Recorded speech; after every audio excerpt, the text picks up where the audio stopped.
বনি ইসরাইলের একজন দেহ ব্যবসাকারী নারী, যে নারীটা দেহ ব্যবসা করে তাকে আমরা সমাজের চোখে হাদিসের ভাষায় লিখেছে তার নামটা হলো বেশ্যা।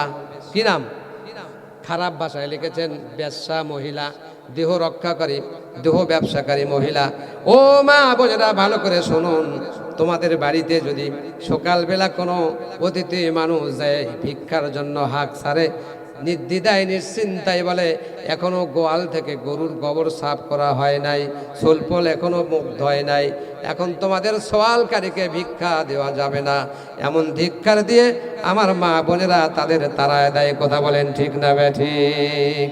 এগুলি সমস্ত কথাগুলি শিরকের অন্তর্ভুক্ত। আমার মা বোনেরা ভালো করে শুনুন, বনি ইসরাইলের সেই বেশ্যা মহিলা, দেহ ব্যবসায়ী মহিলা, উনি পানির পিপাসা লেগেছে, কূপের মধ্যে নেমে পানি পান করলেন। পানি পান করার পরে উনি যখন বেরিয়ে আসলেন, দেখলো একটা কুকুর পানির পিপাসায় ছটফট করছে, জীবন প্রায় যায় অবস্থা, এমন মৃত্যু শয্যায় পতিত হয়ে গেছে, এমনকি তার জিহ্বাটা বের হয়ে গেছে।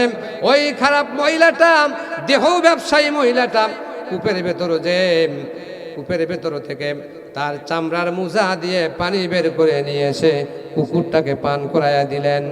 সঙ্গে সঙ্গে ইলহাম এসে গেল, আওয়াজ এসে গেল, ও মহিলা, তোমার জীবনের সমস্ত গুনাহ আল্লাহ পাক মাফ করে দিয়েছে, আর তোমার এই আমলটাকে আল্লাহ পাক এত বেশি পছন্দ করেছে, যার কারণে আল্লাহ রাব্বুল আলামিন তোমাকে জান্নাত দিয়ে দিবেন। একটা চতুষ্পদ জন্তু কুকুর, এই কুকুরটার সাথে সদাচরণ করলে, কুকুরটাকে পানি খাওয়ায়া জীবন বাঁচানোর জন্য আল্লাহ পাক তার আমলটাকে এত পছন্দ করলেন, তার অতীত জীবনের গুনাহগুলি মাফ করে দিলেন। আর আজকে বাংলার সমাজের সন্তানেরা, যুবকেরা পিতা মাতাকে ভাত দিতে চায় না। কথা বলেন ঠিক না ঠিক? যারা চুপ করে আছে বলবো তারা বাপ মক জীবনও ভাত দেয়নি। কথা বলেন ঠিক না ঠিক? নবী সাল্লাল্লাহু আলাইহি ওয়াসাল্লামের কাছে সাহাবারা জিজ্ঞাসা করলেন, ইয়া রাসূলুল্লাহ, ইয়া হাবিবাল্লাহ, আমরা কি নিকৃষ্ট প্রাণী কুকুর, এই কুকুরের সাথে ভালো আচরণ করলে আমাদের কি হতে পারে?